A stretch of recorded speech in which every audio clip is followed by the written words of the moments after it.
Nada, 2 minutos. Me vais a perdonar todos que cometa un error imperdonable de protocolo y de elegancia académica y de todas las formas en que la universidad tiene que abrir estos actos, pero debo decir que me emociona mucho ver al doctor Echevarría, ni que sea en pantalla, y por tanto es un lujo verte, Benito, y es un placer enorme.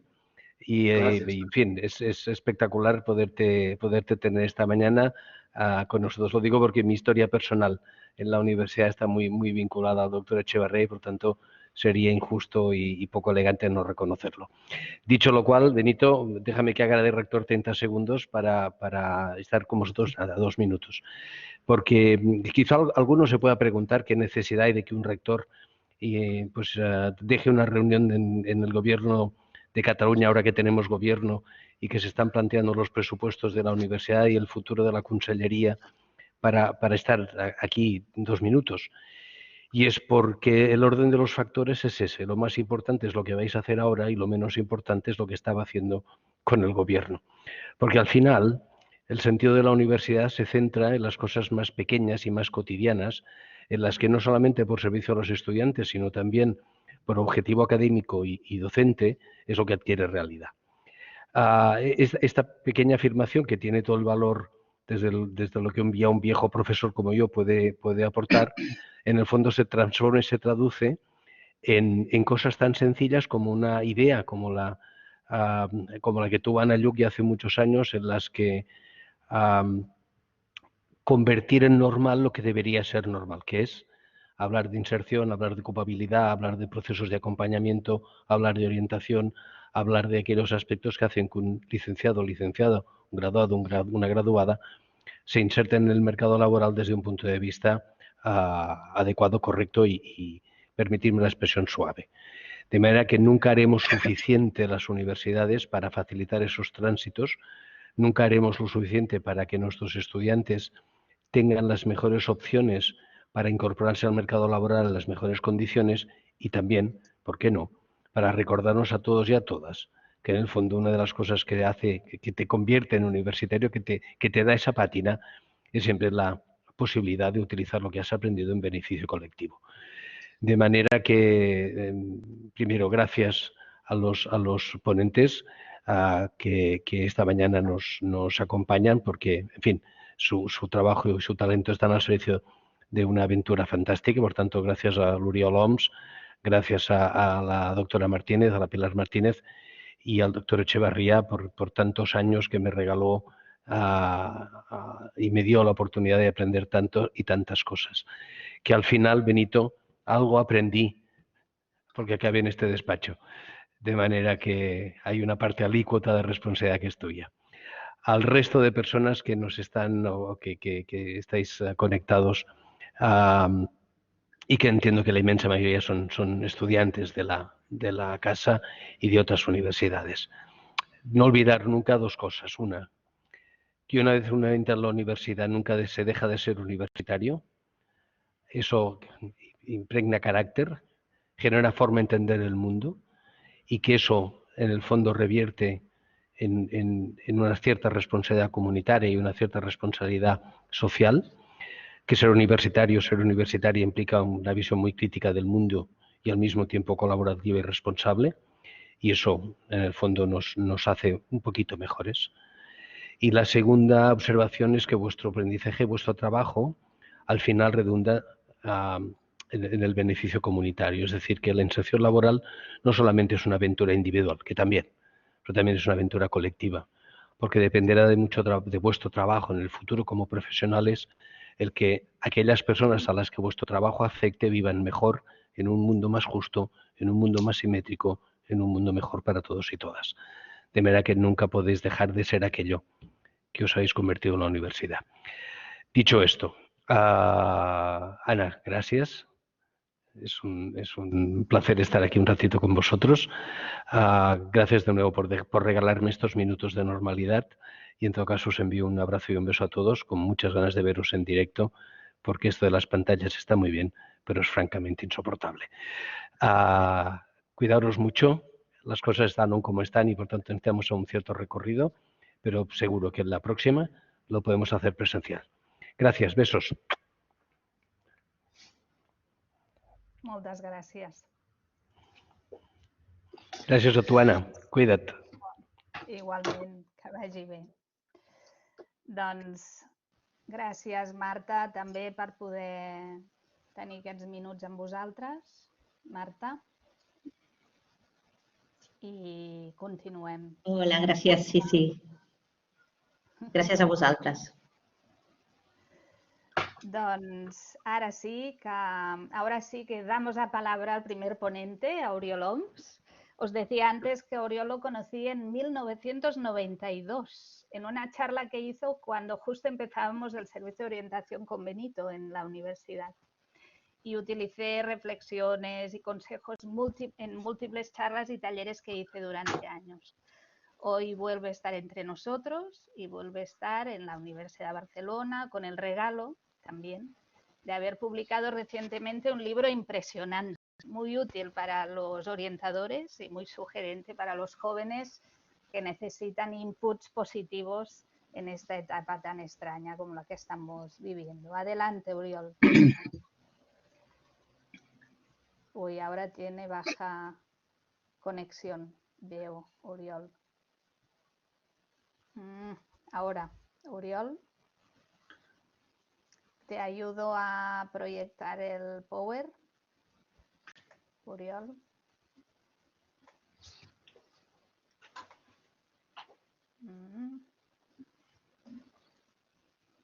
Uy, ha salido. Bueno, vamos proyectando el PowerPoint de Oriol para que ahora cuando vuelva a entrar. A ver, Oriol, cuando quieras. ¿Me oyes, Ana? Sí, te oigo. Sí. Bueno, pues muy buenos días a todos y a todas. Y es un honor para mí compartir esa charla con Benito y con Pilar. Y creo que es una muy buena idea hacer ese programa tan estupendo sobre el pasaporte profesional, que es necesario y que debería estar implantado en todas las universidades, ¿no? Como os explicaré. Nos hemos repartido un poco los temas y voy a intentar en pocos minutos sintetizar las ideas básicas que he expuesto en este libro que he escrito dirigido a vosotros, a jóvenes que estáis acabando vuestros estudios, para cómo podéis mejorar vuestra inserción laboral y daros algunas ideas de cómo está funcionando el mercado de trabajo que os ayude a situaros mejor, ¿no? Supongo que, como hay mucho ruido en esos días, pues estáis todos preocupados, estáis a punto de acabar o los últimos cursos y pasará, hay futuro profesional de los jóvenes. Bueno, yo creo que hay mucho ruido y hay cosas que las sabemos y cosas que no las sabemos, porque estamos en un proceso de transformación muy importante y que, por lo tanto, falta aún mucho conocimiento sobre el mercado de trabajo para poder hacer diagnósticos un poco más finos, ¿no? Pero hay cosas que sí, que ya sabemos y que, por lo tanto, os podemos transmitir con bastante seguridad, ¿no?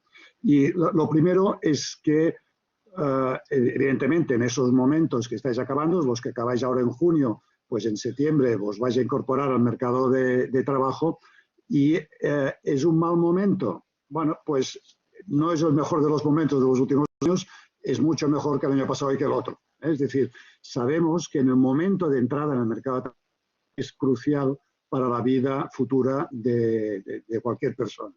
Pero los que tuvieron que entrar el año pasado, el 2020, pues se encontraron con el mercado totalmente cerrado, ¿no? Y por tanto en aquel momento a lo mejor hubiera sido mejor no entrar y retrasar un poco un año, ¿no? Pero en esos momentos estamos ya bajando todas las restricciones. En septiembre esperamos que el mercado esté ya más o menos a toda velocidad y las previsiones son que en torno a 22, 23, en el peor de los casos 24, recuperemos el nivel de empleo que teníamos antes del COVID. Por lo tanto, entraréis en un momento de dinámica del mercado de trabajo. Por lo tanto, no es lo mismo que en el año 2019, pero no es un mercado cerrado y por tanto con posibilidades y sobre todo con mucha dinámica. Es decir, la recuperación del empleo será muy rápida porque se ha destruido mucho empleo y por lo tanto se recupera rápidamente mucho empleo. En 1 o 2 años volveremos a los mismos niveles que no estaban mal de anterior al COVID. Pero lo que sí también sabemos muy claro, y os paso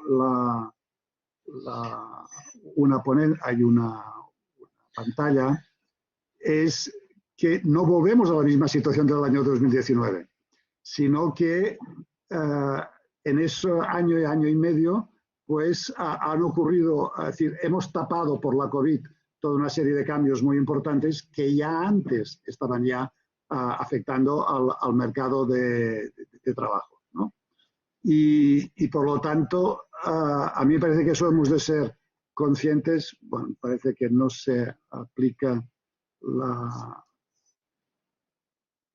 presentación. Ahora, sí.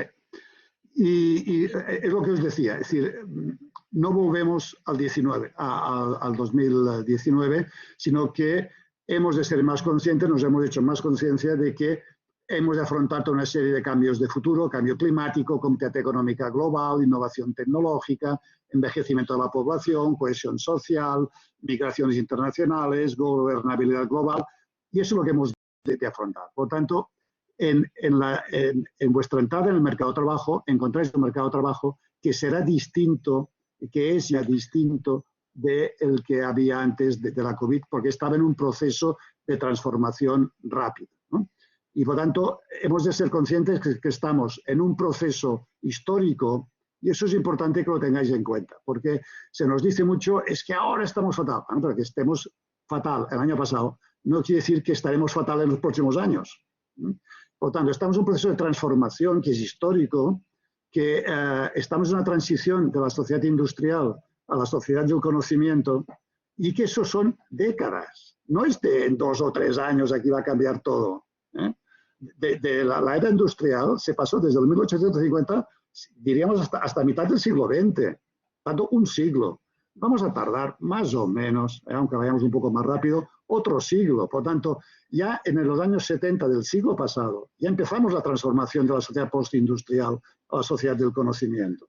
Ahora estamos en una segunda fase donde las innovaciones tecnológicas, los cambios, están como una mancha de aceite que se están extendiendo a toda la sociedad. Y por tanto somos más visibles, son más visibles los cambios que afectan a nuestras vidas, a cualquier elemento de la sociedad. A finales del siglo pasado, a principios de este siglo, pues eran innovaciones muy importantes, pero puntuales en algunos sectores. Hoy ya está generalizado. Por tanto, ¿qué quiere decir? Que estamos configurando una nueva sociedad, una nueva forma de trabajar, una nueva de relaciones personales que va a ir madurando con el tiempo de la misma forma que maduró en la sociedad industrial, pero nueva. Ahora, ¿cuáles son esos rasgos importantes de ese cambio? Pues bueno, os sabéis, la innovación tecnológica está ya extendiéndose y no va a echar para atrás, pero dicen, es que los robots nos van a quitar el trabajo. Pues no. Los especialistas nos dicen, los robots, vamos a compartir el trabajo con los robots. Hablando con las empresas, sí hay algunas empresas que están sustituyendo puestos de trabajo por robots, pero la mayor parte lo que están haciendo es introduciendo robots que necesitan trabajadores que trabajen con los robots. Por lo tanto, ahí ahora tenemos un reto que no sabemos muy bien cómo va a acabar. Es decir, en todos los cambios rápidos de innovación tecnológica, en los primeros momentos ha habido mucha destrucción de puestos de trabajo por la innovación tecnológica, que luego se han recuperado en otros puestos para trabajar con las innovaciones tecnológicas. Entonces, en general, hasta ahora, históricamente, siempre a largo plazo ha habido más empleo que el que se ha destruido. Ahora, a corto, pues en principio parece ser que se destruya más. Pero tampoco no lo sabemos cierto, porque antes de la COVID, hasta el 2019, se había creado más empleo que destruido por la innovación tecnológica. Con lo cual, vayamos un poco tranquilamente a ver qué va a pasar. Vamos a ver. Es decir, la confianza histórica de decir nunca, es decir, siempre la innovación tecnológica ha generado más empleo que antes. Esta vez hay algunas voces que dicen quizás eso no pasará esa vez, pero no lo sabemos. Por tanto, no juguemos en que no hay trabajo, no hay futuro, porque los robots se nos comen nuestro trabajo, sino que la perspectiva para la mayor parte de empleos es que vamos a trabajar con robots. Ahora, en el transfer, en la situación de intermedia, pues habrá gente que perderá su trabajo y otros que ganarán trabajo para trabajar con robots. Por tanto, el reto que hoy tenemos más importante, más que la destrucción masiva de puestos de trabajo, es el reciclaje y la recualificación de la gran mayoría de los puestos de trabajo que van a verse afectados por la innovación tecnológica y los cambios organizativos en las empresas, ¿no? La segunda cuestión que habéis oído muchas veces, ¿no?, es que no sabemos qué profesiones habrán en el futuro, no son conocidas. Falso. La mayor, es decir, las nuevas profesiones son pocas. Y habrá, y hay algunas que aún no las conocemos, pero afectarán a poca gente. La mayor parte de todos los estudios que tenemos hoy en día de lo que está pasando nos dicen que el 60 o más por ciento de las profesiones tendrán cambios en la profesión. Por tanto, el movimiento que estamos observando es el de transformación, cambios, innovaciones en las profesiones conocidas, y pocas son las que serán nuevas y que aún algunas de ellas no las conocemos. Por lo tanto, la mayor parte son conocidas, sabemos los cambios, los podemos prever y nos podemos adaptar. Yo creo que esto es importante, esa visión de tenemos tiempo para adaptarnos a los cambios porque los vamos observando y son cambios que los podemos hacer frente a esos cambios, ¿no? Y por lo tanto, el mayor mensaje yo creo más importante que nos podemos pasar es que el éxito de vuestra inserción de trabajo es vuestra capacidad de adaptación y flexibilidad a los cambios que ya están ocurriendo y que ocurrirán en los próximos años. Una última idea, es decir, vamos a una superespecialización, por esto os puede interesar el momento de decidir vuestra inserción o no. Estoy conduciendo ahora un estudio con grandes empresas para ver cómo están cambiando los perfiles profesionales. Y todas me dicen lo mismo, es decir, necesitamos gente más polivalente para que se pueda adaptar a los cambios que están habiendo y al mismo tiempo de cada cosa que han de saber mucho. Por tanto, no es una idea de polivalencia contra especialización o especialización contra polivalencia, sino ambas cosas. Hemos de ser más polivalentes y al mismo tiempo más especializados en cada cosa. ¿Qué quiere decir? No os precipitéis en especializaros demasiado si no tenéis clara la trayectoria profesional posterior. ¿Por qué? Porque eso puede cambiar radicalmente y por lo tanto es mejor tener bases amplias de conocimiento profesional y luego ya os especializáis cuando tengáis, hombre, veo claro ahí tengo una brecha, ahí tengo una oportunidad clara, por lo tanto me meto hacia ahí y me especializo mucho en esa rama, diríamos, ¿no? Por tanto, yo creo que tenéis que tener la idea de el campo profesional donde van a haber muchas oportunidades, vosotros tenéis que estar y generaros esas oportunidades para poder ir pilotando vuestro futuro porque está en vuestras manos el futuro. El futuro no está predeterminado. Dependerá de cómo se afrente y cómo se encare los próximos años que tendremos un futuro o tendremos otro, pero depende de todos, de los políticos, de nosotros, de todas las instituciones, de cómo nos vayamos adaptando. Por ejemplo, y finalizo, a principios del siglo XX, en el crack que sabéis que hubo en los años 20, a finales de los años 20 en Estados Unidos, pues aquello fue una catástrofe. ¿Me oís? Sí. Fue una catástrofe muy importante. Y en aquellos momentos se dieron cuenta de que o estabilizaban el sistema y ponían en marcha mecanismos como la seguridad social o el seguro del paro, y ahí pusieron las bases del bienestar del siglo XX. Bueno, pues ahora hemos de hacer lo mismo. Si tenemos miedo de que el trabajo y la innovación tecnológica sea de alta productividad y que no haya trabajo de ese tipo para todos, hemos de poner las bases para que todos puedan vivir decentemente, con bienestar y con felicidad. Y esto depende de cómo nos organicemos y cómo preveamos el siglo XXI. Por tanto, colectivamente hemos de tener esa visión de transformación histórica de nuestro modo de producción, de la organización del trabajo, que nos permita ofrecer oportunidades a todos, no solamente a unos cuantos, sino a todos, para que cada uno pueda encontrar su sitio en el mercado de trabajo. Por tanto, con esas ideas básicas, pues yo creo que podéis afrontar con todo el optimismo de vuestra juventud, de cómo construís vuestro futuro, ¿no? Y por lo tanto, tendréis dificultades, como todos, tendréis que luchar por ellas, evidentemente, ¿eh? Y por lo tanto, teletrabajaréis, claro que sí, pero tampoco tanto como parece ahora hoy en día, ¿no? ¿Por qué? Porque estamos viendo que el teletrabajo tiene sus límites, ¿eh? Y que no tenemos las ciudades preparadas para eso, ni las casas, ni la tecnología. Y por lo tanto, pues ya veremos hasta dónde llega y hasta dónde se llega. ¿Cuántos años hace que el coche eléctrico se podía fabricar? Y aún no tenemos la mayoría del parque automovilístico eléctrico. Por lo tanto, estamos en un proceso histórico, los cambios son rápidos, pero son previsibles, podemos abordarlos.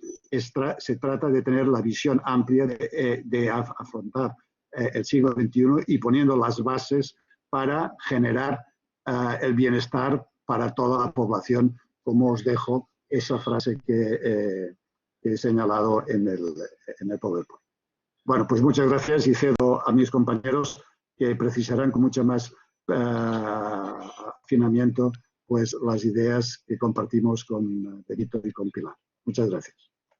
Muchas gracias, Oriol. Como siempre, reflexiones súper interesantes y en este momento muy oportunas y optimistas. Damos paso ahora a Benito Echeverría, oficialmente orientador, catedrático emérito de formación profesional de la Universidad de Barcelona. Para muchos de los orientadores, nuestro maestro. Fundador del Servicio de Orientación de la Universidad de Barcelona en 1992, junto también con Sebastián Rodríguez. Es un placer inmenso tenerlo en esta sesión de clausura de un programa que, como dice su nombre, quiere ser el pasaporte para orientar el futuro profesional de muchos universitarios. Adelante, Benito.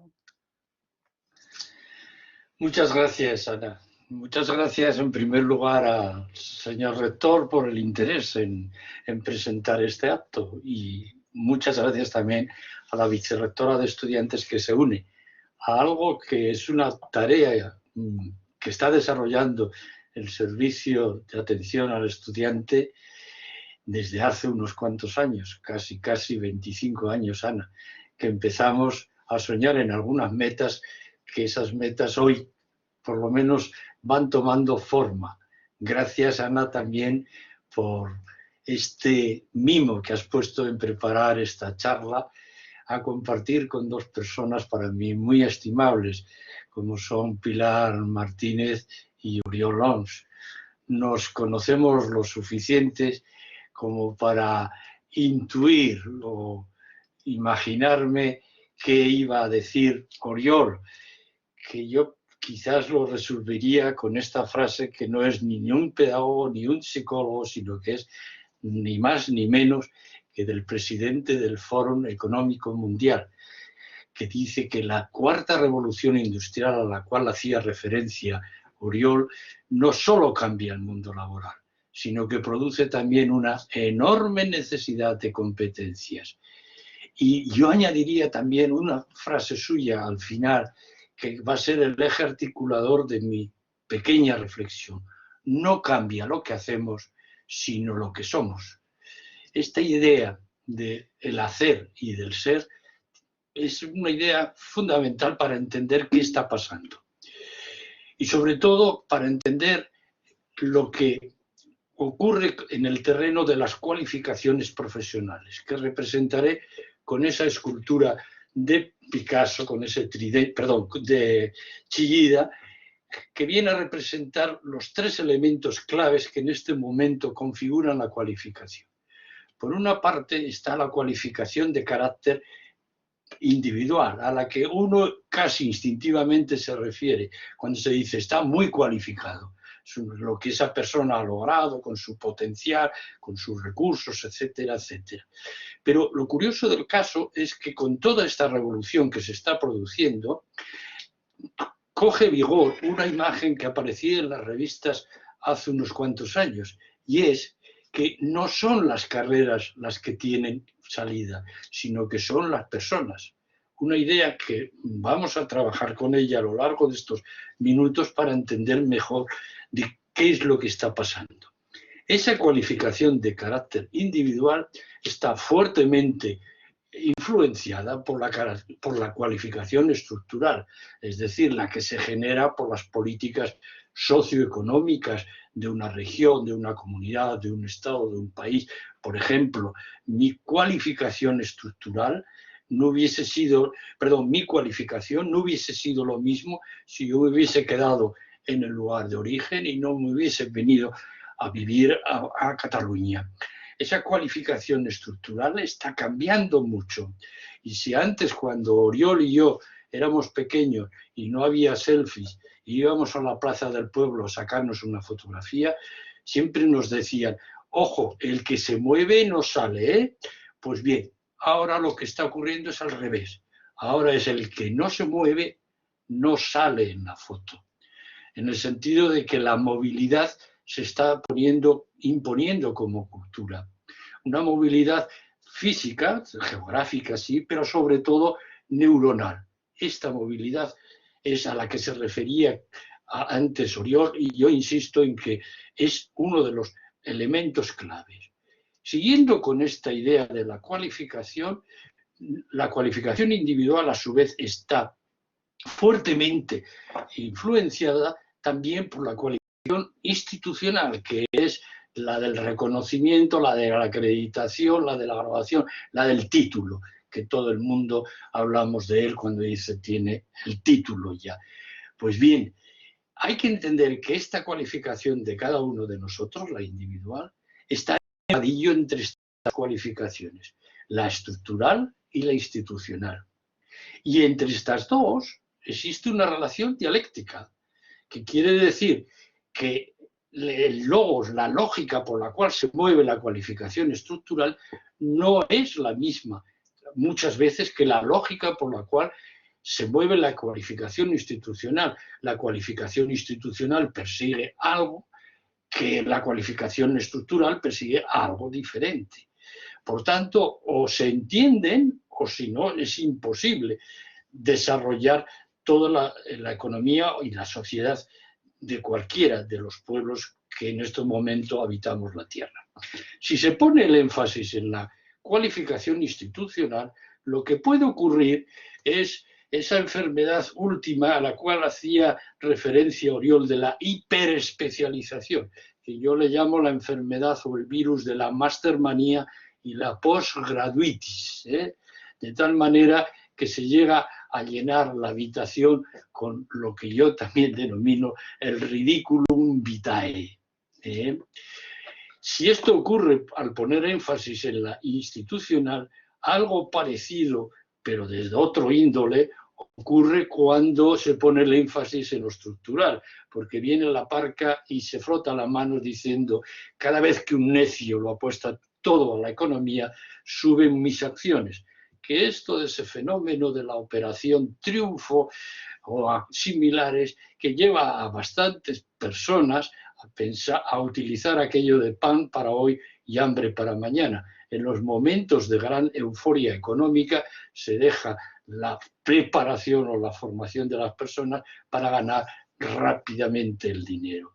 Pues bien, esa relación difícil entre la cualificación estructural y la cualificación institucional, bajo mi punto de vista, se está acercando, o las personas que habéis hecho o estáis haciendo el pasaporte profesional, tenéis la suerte de que vais casando lo que era una situación un poco ilógica. Y lo que antes era la preparación de ese currículum vitae, Yo diríamos que ahora el pasaporte de la profesión lo que hace es traducirlo en un carpe vitam, un coger la vida. ¿Y cómo se coge esa vida? Pues las personas que lo habéis hecho, habéis desarrollado toda una serie de actividades con esos colores que configuran vuestro pasaporte de formación académica, experiencia, formación digital, otras actividades, centrando la atención en algunos aspectos importantes para lo que es luego la inserción profesional, como son los objetivos profesionales, las salidas, la marca personal que ahora se está tan en boga y tan en boca de muchas palabras, esa motivación para aprender, sobre todo el desarrollo de las competencias. Desarrollo de las competencias que uno las va haciendo poco a poco y las va metiendo en su portafolio por lo que pueda ocurrir, que luego veremos lo que puede ocurrir.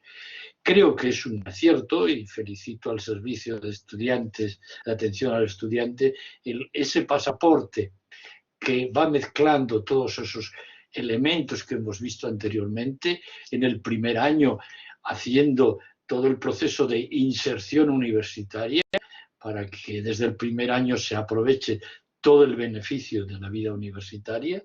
En el segundo año, ya cuando uno está ubicado y ya conoce un poquitín cómo es el mundo universitario, empieza a mirar al mundo exterior y empieza a mirar cuáles son las profesiones que le atraen más, o los trabajos que le atraen más, perdón.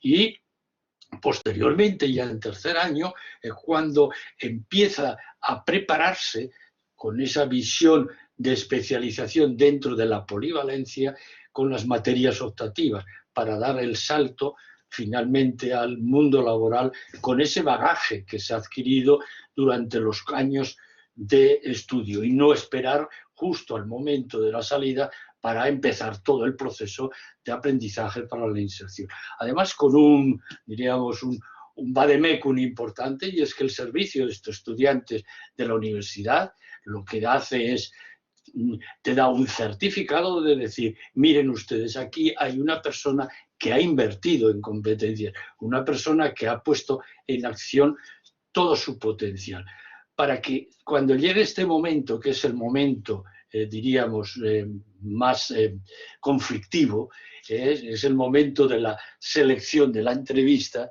ante esa pregunta del millón que te hagan de, aparte de doctor en Derecho, en empresariales, en biología, en telecomunicación, en bellas artes, ¿qué sabe usted hacer?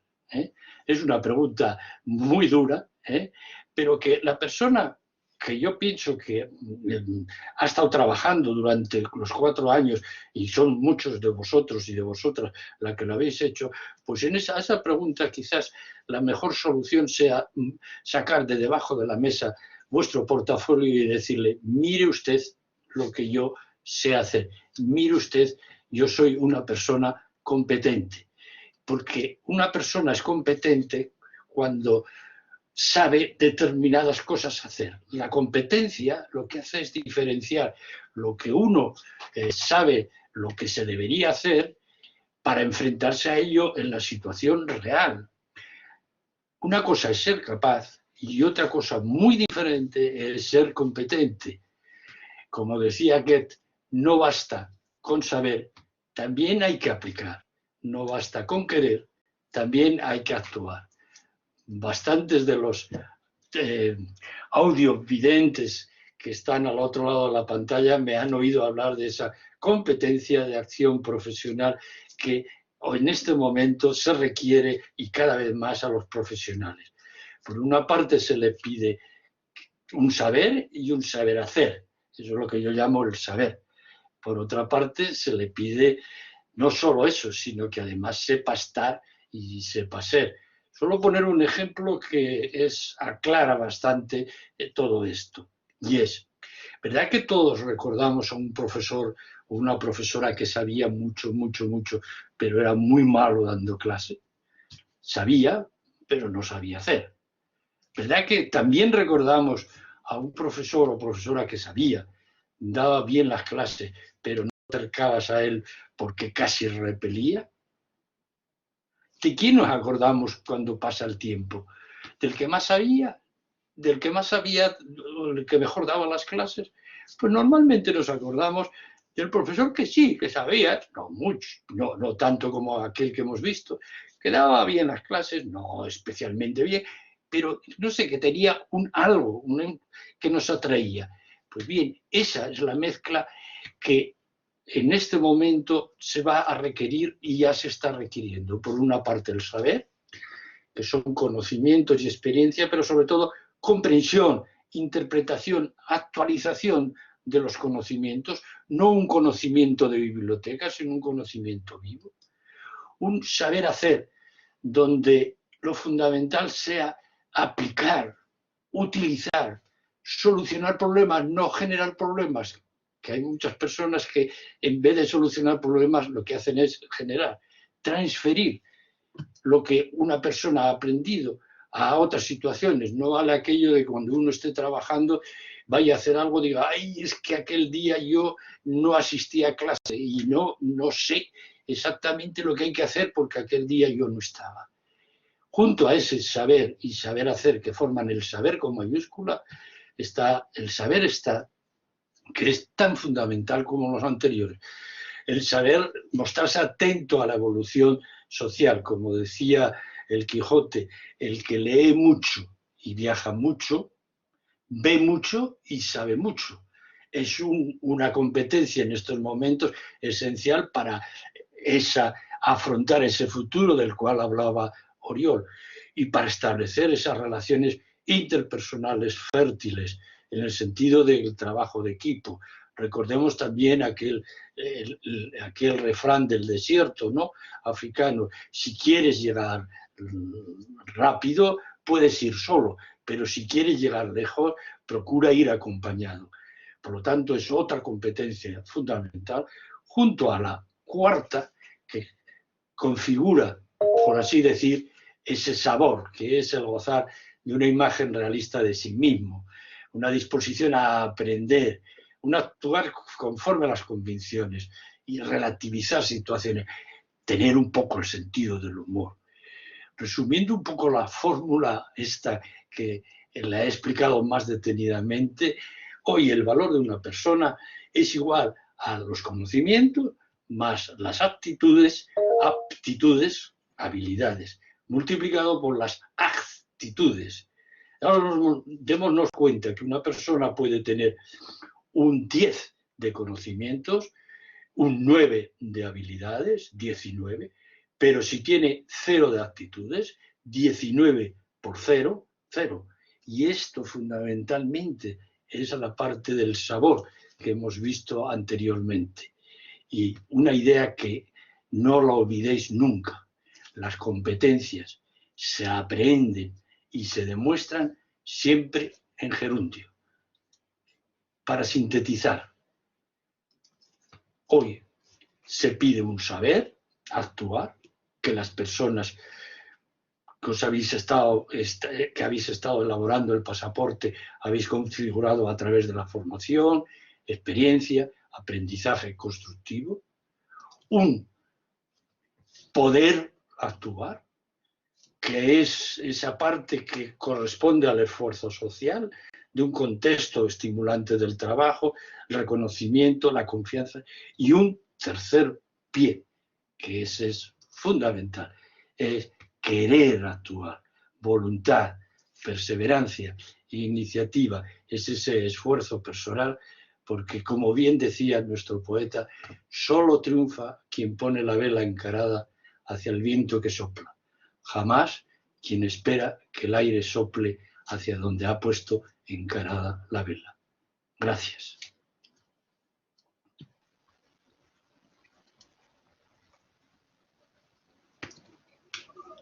Espera.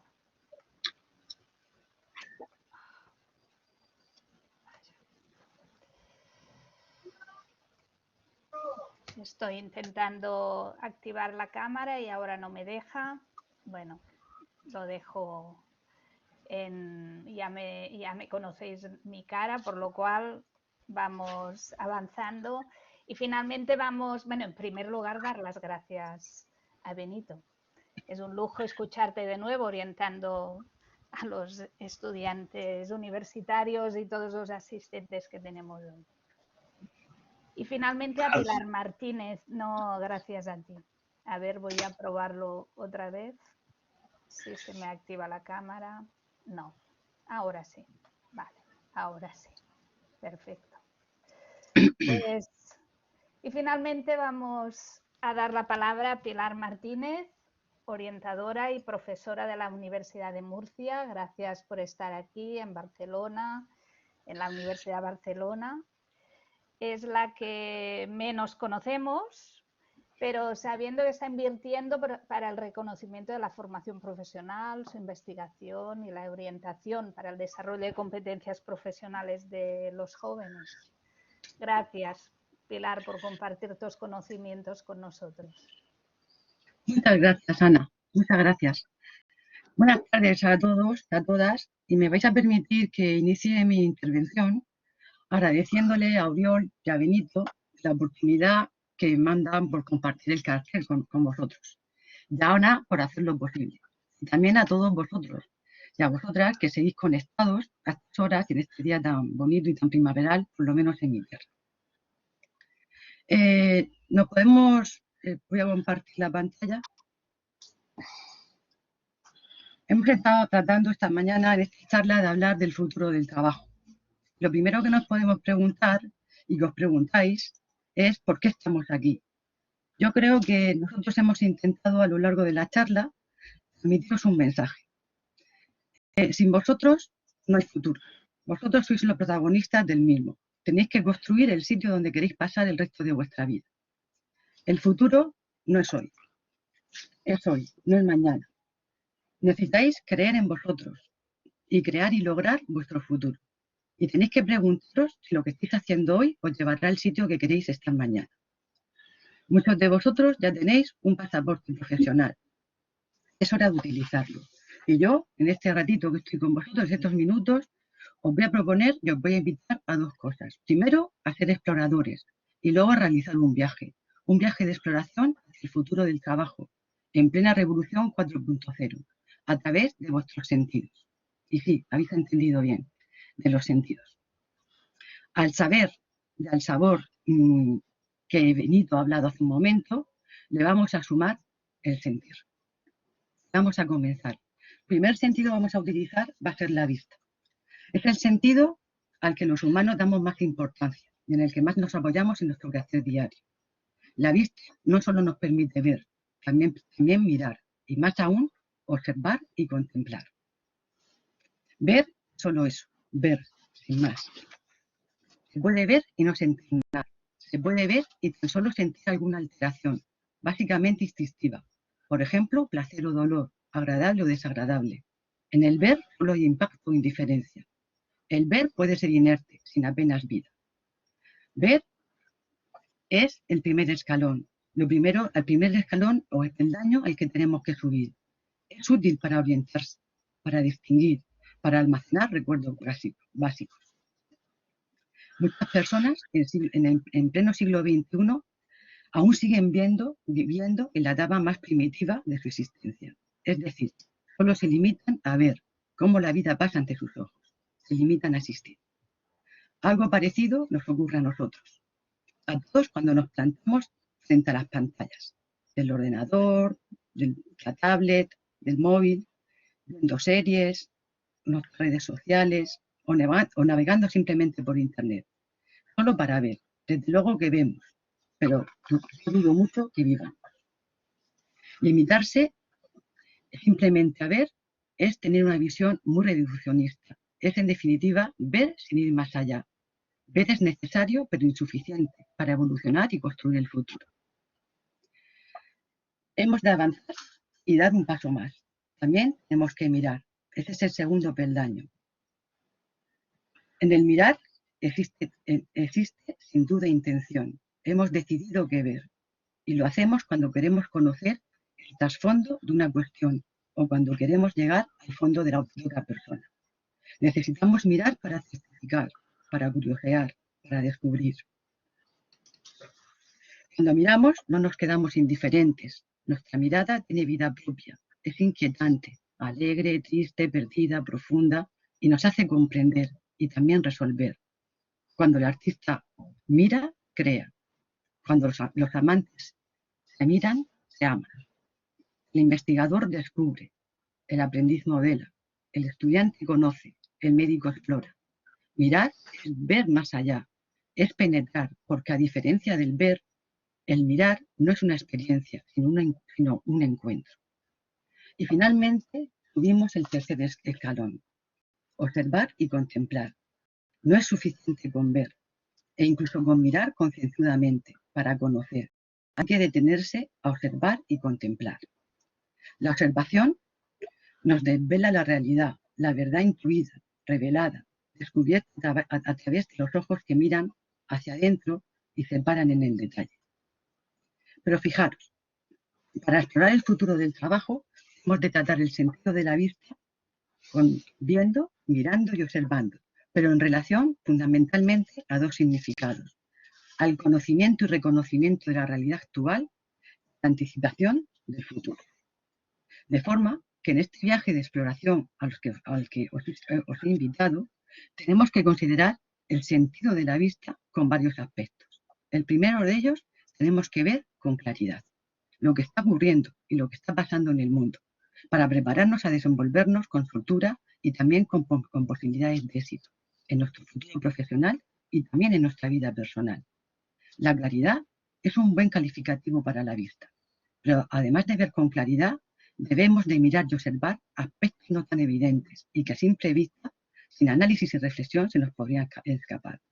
Tenemos que descubrir aspectos no siempre obvios. También tenemos otro aspecto relacionado con este sentido, es la visión. En el mundo empresarial, la visión se define como el camino al cual se dirige la organización y sirve como norte y estímulo para la toma de decisiones. Tenemos que mirar con perspectiva, abrir el ángulo del foco, una mirada larga que nos permita visualizar el futuro. Muchas veces a muchos años vista, como por ejemplo cuando visualizábamos qué queríamos ser de mayor. Otras veces a más corto plazo, como por ejemplo cuando visualizamos qué vamos a hacer mañana. También es necesario, un tercer factor, es tomar distancia, para ver si te has desviado, si te has perdido. A veces es necesario alejarse para poder ver. Es necesario alejarse y elevarse un escalón más, tomar cierta distancia que nos permita mirar, qué ver, qué contemplar, contemplar toda la magnitud del mapa o territorio.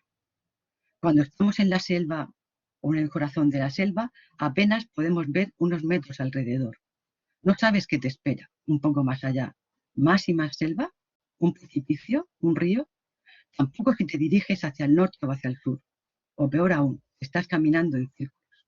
Por tanto, es necesario tomar distancia. Esta nos ayuda a observar la dimensión entera del bosque, del río, de la cordillera o de cualquier espacio que vayamos a descubrir. Pero la distancia no siempre es geográfica. En ocasiones es necesario tomar distancia emocional, despegarse de las emociones para observar las cosas, sin estar condicionado por ellas, porque no vemos las cosas como son, sino las vemos como somos nosotros. Y paralelamente, unido a esta distancia geográfica y emocional, otra de las distancias que nos pueden ayudar a contemplar nuestro futuro es el tiempo.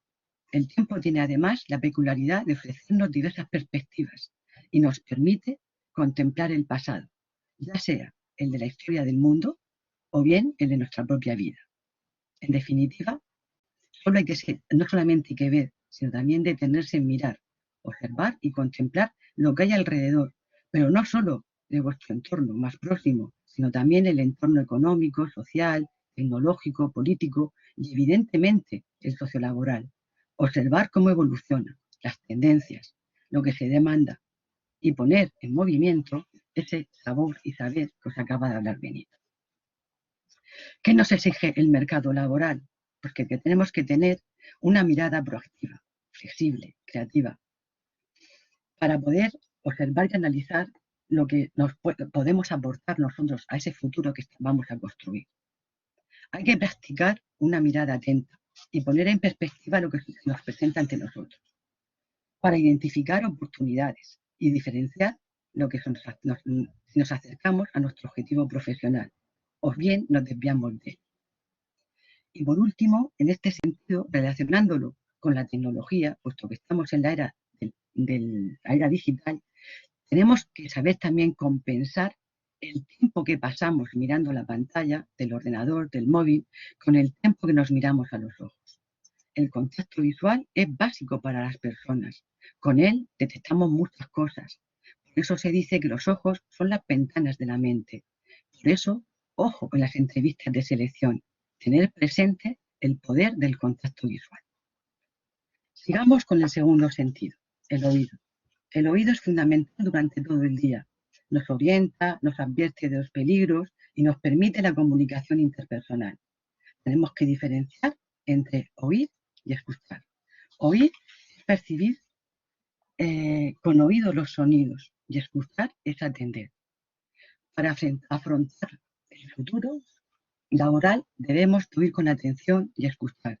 Escuchar es atender, entender, comprender y dar sentido a lo que se oye. La escucha es una práctica vital para entender el futuro. Hay que practicar una escucha activa, atenta, empática, asertiva. Hay que saber escuchar sin interrumpir, sin prejuzgar, preguntar por conocer la realidad y los puntos de vista de otras personas, de aquellas personas que tienen experiencia. Uno de los grandes problemas que en este momento nos encontramos es que no se sabe escuchar a los demás. En un mundo hiperconectado se está más pendiente de decir que de escuchar. Y además hemos cambiado el canal. Hoy los jóvenes y no tan jóvenes hablamos por Twitter, por WhatsApp, por Facebook, por Instagram, por las redes sociales. Sacrificamos la conversación por mera conexión. Avivamos la ilusión de compañía perdiendo intimidad. Confundimos la escritura de mensajes por la comunicación. Pero, ¿nos está escuchando alguien? Para mí resulta paradójico que en los tiempos que más conectados estamos, también sean en los que más solo nos encontramos. Escuchar sirve para interactuar. En toda comunicación se requiere interactuar. De ahí que hagamos caso a Dalai Lama. Quizá tengamos que escuchar para aprender. En el escenario laboral se necesita escuchar. Perdón. Se necesita escuchar, atender, entender, empatizar, para poder tomar decisiones, resolver problemas, construir argumentos que permitan llegar a acuerdos y resolver conflictos. ¿Cómo desarrollar nuestros oídos para el futuro del trabajo? Escuchando y sobre todo huyendo del ruido, alejaros del ruido, del estridente, de las modas. Diferenciar el ruido de la música, de la melodía, buscar el silencio. En él os haréis preguntas y hallaréis respuestas. Escuchar atentamente, atender a los que tienen experiencia. Selecciona lo que oyes, no todo es recomendable. Selecciona la información y crea tu propio plan de acción. Unidos a los anteriores, tenemos el sentido del olfato. Con el olfato podemos oler, es decir, percibir los olores, pero también en un sentido más metafórico podemos conocer o adivinar algo que se juzgaba oculto. Nos sirve para rastrear, para buscar, para escudriñar dónde está el futuro de mi trabajo, para buscar y escudriñar por las redes sociales, por los portales de empleo. Con el olfato se percibe la esencia de las cosas, nos permite reconocer, nos ayuda a descubrir y reconocer dónde está la información útil, identificar dónde hay que buscar para poder encontrar lo que necesitamos en este futuro del trabajo. Tener un buen olfato es tener intuición, astucia, sagacidad, es detectar dónde están las oportunidades. El olfato es básico, se asocia con la intuición, con saber interpretar ciertas señales sin tener toda la información disponible, pero para acertar en las respuestas. Sirve para detectar esos momentos más adecuados para comunicarse y para saber traducir el significado de los silencios, los gestos y las palabras. Las personas tenemos que tener olfato. Con él desarrollamos la capacidad de análisis, la toma de decisiones, la creatividad, la innovación, Pero para potenciar el olfato es imprescindible que actives tu prudencia, tu escucha, tu capacidad de asociación de ideas. Ahora bien, el órgano del sentido del olfato es la nariz. Pero ojo, no es bueno hacer las cosas por narices. Es mejor el talante participativo a la imposición, el consensuar las cosas entre todos, buscar la implicación y la colaboración, el trabajo en equipo. Lo que sacrifiquemos en aras del consenso estará bien empleado. Los sentidos del olfato junto con el gusto parece que no son tan importantes o relevantes para los seres humanos, pero son fundamentales para disfrutar de la vida y adaptarnos a los cambios. Joaquín Lorente, un publicista y escritor, dice que el triángulo del éxito es una idea, bastante olfato y mucho coraje, a lo que yo le añado con muchos kilos de constancia y con mucha paz y con mucha ciencia. Sigamos al tacto. Vamos al cuarto sentido. Parece que es el hermano pobre de los sentidos. Se define como el sentido corporal con el que se perciben sensaciones de contacto, presión y temperatura.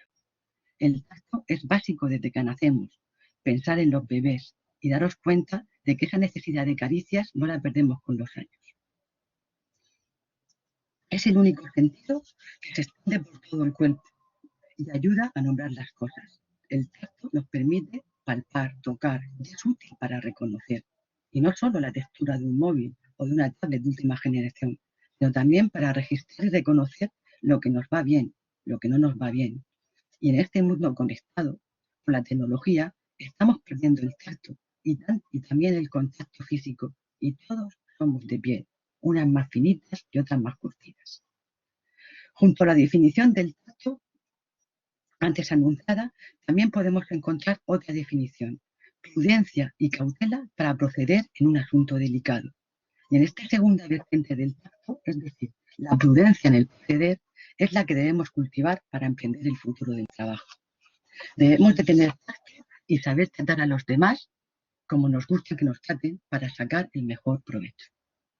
El tacto es muy importante ponerlo en juego en esta exploración que estamos realizando. En cómo transmites las cosas, muchas veces es más importante que las palabras mismas. Decir las cosas de forma adecuada y tratarlas con tacto harán que sean mejor percibidas. ¿Qué competencias desarrollamos con el tacto? El tacto tiene que ver con la asertividad, con la empatía, con la flexibilidad, con la actitud positiva, con la amabilidad. Y finalmente llegamos al gusto. A estas horas, a las 2:10 de la tarde, quizá el sentido más desarrollado. El gusto es el sentido corporal con el que se perciben sustancias químicas disueltas como los alimentos y el sabor que tienen las cosas. Pero también hablamos de gusto como el placer o deleite que se experimenta con algún motivo o se recibe de cualquier cosa. El gusto está para saborear, para identificar, para matizar. Esta identificación nos ayudará a construir nuestra identidad, lo que nos gusta y lo que no nos gusta tanto, y lo que rechazamos porque no nos sienta bien.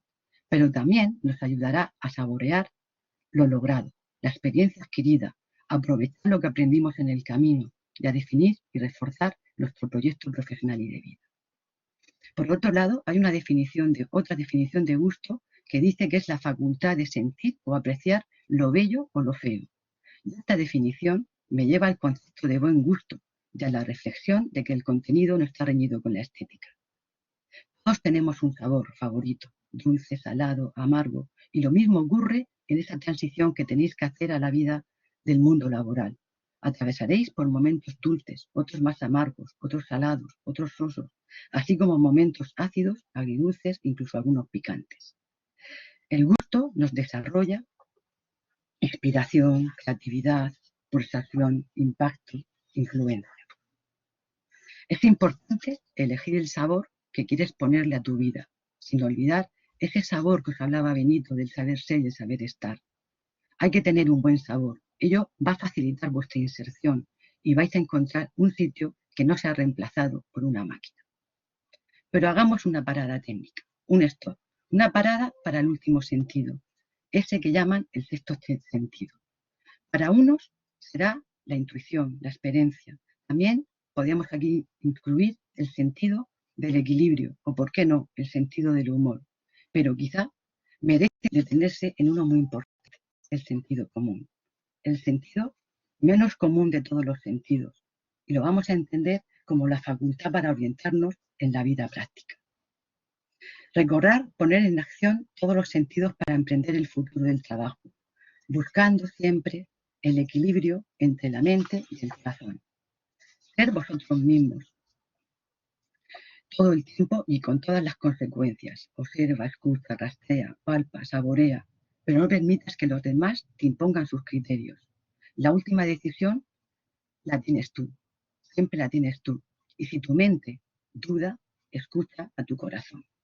Con la conjunción de todos estos sentidos, la vista, el oído, el olfato, el tacto, el olfato y el sentido común, podremos afrontar, encarar las competencias del siglo XXI. Hay listados y listados de competencias. Yo os he traído el del Foro Económico Mundial, donde destacan pues, a pensamiento analítico, aprendizaje activo, creatividad, liderazgo, etc. Competencias que hemos ido viendo a través de los sentidos. Competencias que además necesitan ir acompañadas de una formación a lo largo de la vida y también de un reskilling, denominado reaprendizaje o reciclaje laboral. El Foro Económico Mundial estima que más de la mitad de los empleados necesitarán una importante reconversión profesional a partir de 2025. Pero eso sí, no olvidarlo nunca en vuestro futuro laboral. Se buscan personas. Los robots las necesitan, las máquinas las necesitan. Y ahora voy a proponer para finalizar un reto. Voy a proponer un reto para después de comer.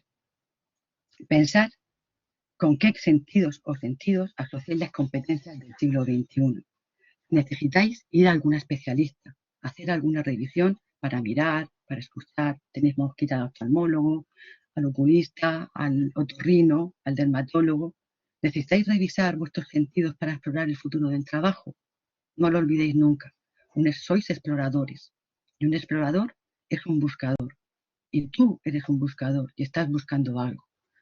Solamente una pregunta. ¿Qué buscas tú? Feliz viaje y muchas gracias.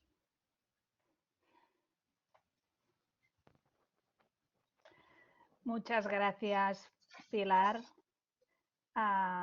Espera ahora. Muchas gracias, Pilar. La verdad es que nos ha sorprendido con el enfoque, con esta idea de los 5 sentidos, y pensaba que Montse Naranjo, María Ángeles Colomer, que están aquí con nosotros, seguramente podrán apoyar la idea de que desde el SAE estamos favoreciendo la formación en competencias, el acompañamiento personal a través del club de feina, las entrevistas, los cursos que hacemos online, todo lo que hacemos en el servicio de atención al estudiante. Estoy segura que están compartiendo mi mensaje de que lo que estás comentando estamos poniendo granitos de arena. Gracias, Pilar. Gracias a ti. Me voy a salir y voy a entrar otra vez porque no os veo, ¿vale? Sí, sí, sal y vuelvo a entrar. Y ahora sí que vamos a la segunda parte de la sesión, que sería el debate, y que de hecho teníamos ya preparadas unas preguntas que nos habéis hecho llegar en el formulario de inscripción, y lo que pienso es que por el tiempo que estamos, si os parece, hacemos la primera ronda que habíamos escogido 2 para cada uno, pero cogeremos las primeras, de manera de que si podéis limitar a lo que habíamos dicho, unos 2 minutos por respuesta, y si acaso damos la palabra, si alguien quiere, máximo 2 personas de los asistentes tomar la palabra al final, también lo intentaríamos atender. Entonces, la primera pregunta que habíamos escogido de las que habéis enviado en la inscripción sería para Oriol, y la pregunta era si la tecnología de la digitalización, el Big Data y la inteligencia artificial sacará puestos de trabajo y cómo lo afrontamos. Os pongo a todos en el chat la pregunta para que podáis tenerla presente. Oriol, si puede ser sintético y así podemos dar. Pues no.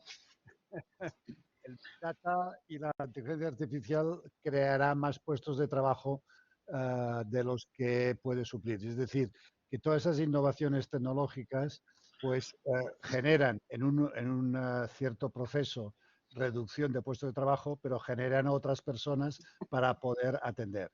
Y fijaos, una cuestión me parece importante en el corto plazo, y es que todas esas tecnologías aún están poco maduras y por lo tanto generan muchas incidencias. Y por lo tanto las empresas son cautas a procesos demasiado rápidos de innovación porque han de asegurar la calidad del producto final. Y por lo tanto, cada vez van introduciendo más por prueba y error. Y por lo tanto, al lado de una innovación tecnológica, ponen unas personas para suplir el robot para que pueda corregir o rehacer lo que dice el robot. Ayer estaba hablando con un experto de automatización de puertos y me decía que el último grito en automatización de puertos, que evidentemente está reduciendo puestos de trabajo, es que se pueda una persona controlar los errores de la automatización de los puertos, ¿no? Y los puestos es que se quedan sin trabajo en el puerto porque cargaban a mano y ahora lo carga todo robots, pues van a crear más puestos de trabajo de mantenimiento de robots o de organización del trabajo o de supervisión de las incidencias del robot. El problema es cómo transferir, cómo reconvertir ese trabajador manual que cargaba en el muelle con una elevadora a un experto de mantenimiento de robots. Este es el reto que tenemos, pero que nos vayan al final, en el saldo final, a reducir los números de puestos de trabajo, pues eso no se sabe aún. Puede ser que sí, puede ser que no.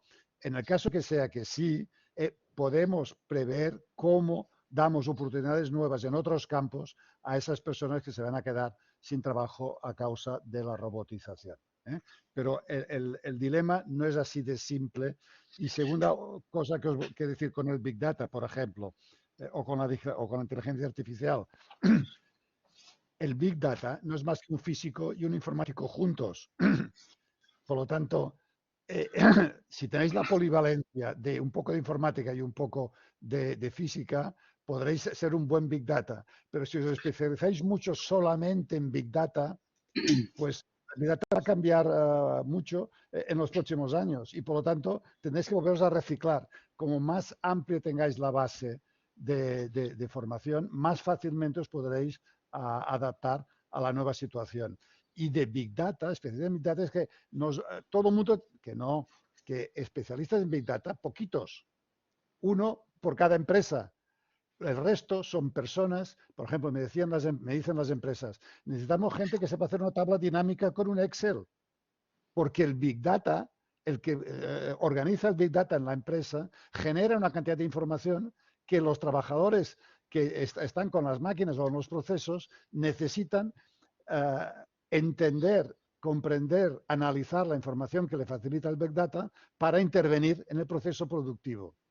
Por tanto, fijaos que estamos en necesitamos unos cuantos Big Data, la mayor parte, lo que va a afectar al 80% es mejorar sus competencias en la manipulación de datos y en el análisis de datos.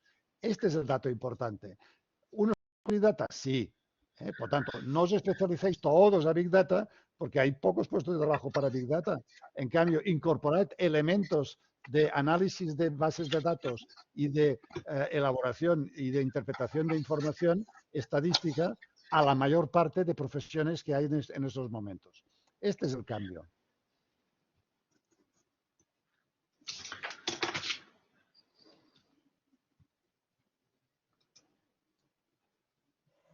Ahora. Gracias, Oriol. Gracias. Pasamos a la pregunta 2. Es la siguiente. La voy también a compartir en el chat para que lo tengáis. Dicen que los trabajos del futuro aún no están inventados. ¿Cómo puede preparar la escuela para afrontar estos cambios? Si te parece, Ana, aporto 4 ideas nada más. Yo diría que fomentando, ejercitando y premiando eso que se ha comentado anteriormente, Pilar, la imaginación y la creatividad, más que la repetición de saberes conocidos. Es decir, que no se necesita tanto ese saber enciclopédico, sino más bien la comprensión, la interpretación, la actualización pues, de esas teorías, de esas prácticas pertinentes, lo que comentaba en el saber. Yo suelo decir que muchas veces la cuestión clave es responder a aquello que del poema chino. Es decir, si a la orilla del mar alguien te pide un pez, no se lo des, enséñale a pescar. Lógicamente esto hace un replanteamiento de lo que es la concepción de la educación. Hay una frase que a mí siempre la recuerdo con mucho cariño y es cuando Montaigne llevó a su hijo a la escuela y le preguntaron, bueno, ¿y cómo quiere que les eduquemos? Él les contestó con una frase que la tengo muy grabada. Prefiero una mente ordenada antes que bien llena. Si algo puede hacer la universidad, precisamente es eso, es ordenar mentes. No es la obsesión de llenar, de decir esto para el día de mañana, porque no, el futuro es puca, es volátil, es impredecible, es complejo, es ambiguo, y por lo tanto intentar acapararlo todo no sirve. Yo volvería a la fórmula esta de Cooper que he comentado anteriormente. Es conocimiento, sí, el desarrollo de unas actitudes, pero también el desarrollo de unas aptitudes con C. De tal manera que cada persona desarrolle de acuerdo a su potencial y a su proyecto de vida, cada loco en su colina, y no uniformar con contenidos para todas las personas, porque esos contenidos probablemente dentro de 4 días van a cambiar. Había una frase de Ortega y Gasset que para mí es importante. Ser técnico y solo técnico es ser todo y no ser nada. Es la mezcla esta que comentaba Oriol de la polivalencia ante el riesgo de la hiperespecialización. En síntesis, lo que se trata es que cada persona llegue a ser el que es. Y así, ese futuro que ahora se ve así en nebulosa, se convertirá en algo que vaya emergiendo con esos 4 sentidos que nos ha ilustrado Pilar. Nada más.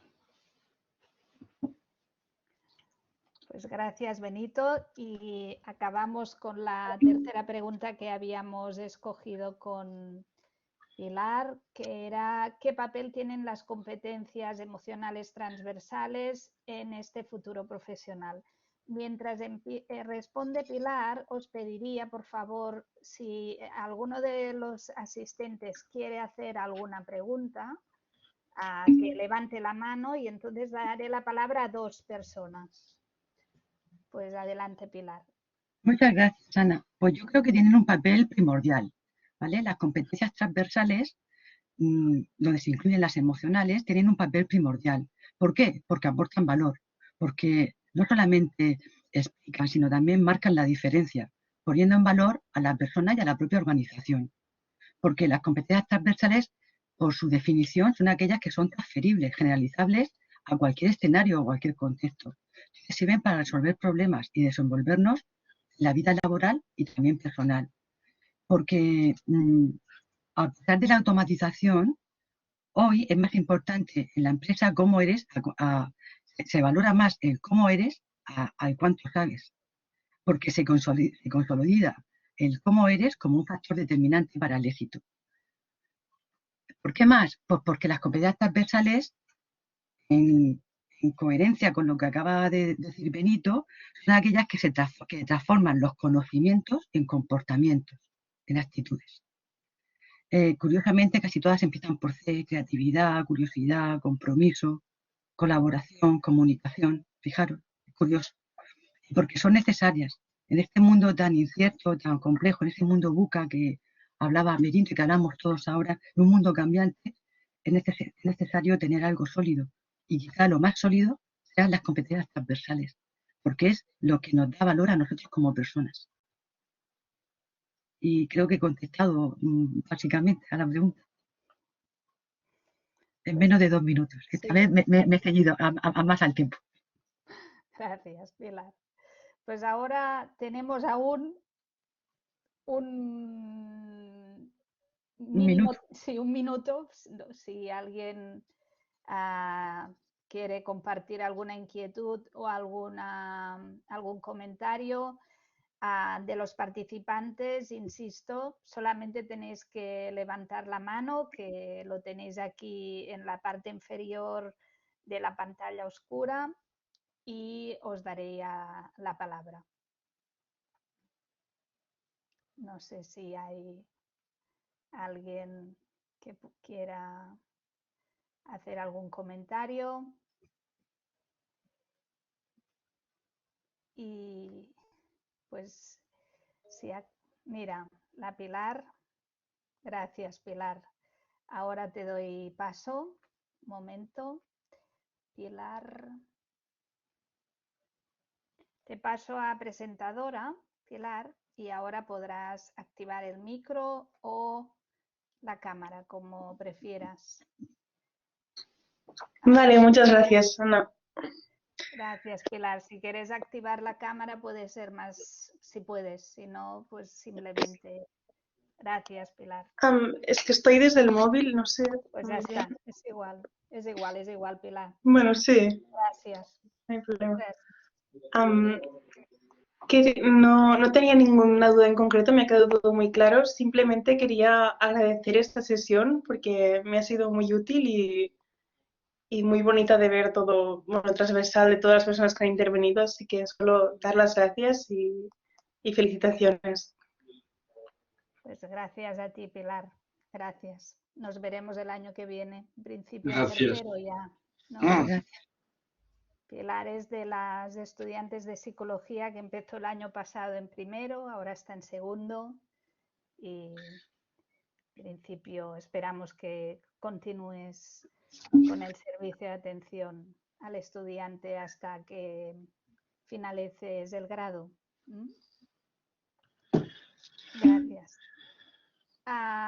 Tenemos también comentarios en el chat y mientras voy a leerlos, mira, Pilar dice que sí, Silvia también nos da las gracias y voy a proyectar la última diapositiva donde tendréis el enlace para poder responder a 2 preguntas ya vamos por la despedida, con gusto a pasaporte, que le he dicho, para que recordar en primer lugar todos los participantes en la sesión que seáis del pasaporte, que recordéis de rellenar el formulario. Y ahora sí, el cuestionario de valoración para que podamos recoger comentarios, sugerencias para poder continuar con este tipo de iniciativas en la Universidad de Barcelona que puedan orientar y acompañar a los estudiantes a lo largo de sus estudios. Aquí tenéis el enlace con el código QR, que ahora también lo pondré en el chat para que quien no tenga para poderse bajar el código QR, os lo envío aquí en el chat.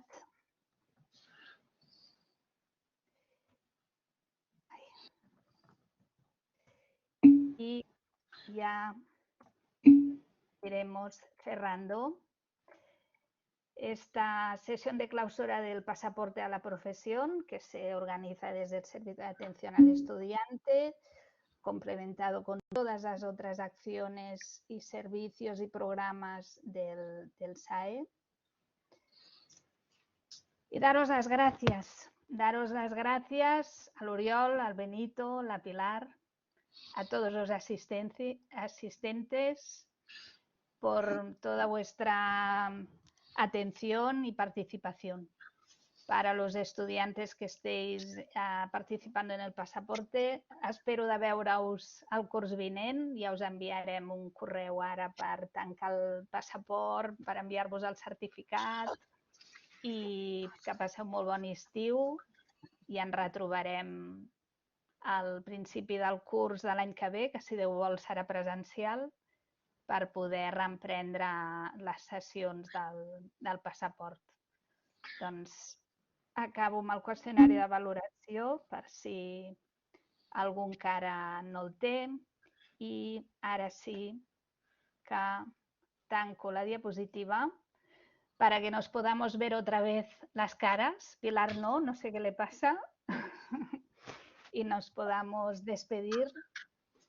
Ahora vemos a Oriol y ahora veremos a Pilar. Nos podamos despedir, agradecer muchísimo vuestra asistencia hoy en la universidad y que hayáis podido compartir con nosotros vuestro saber hacer, vuestro saber ser y estar. Gracias.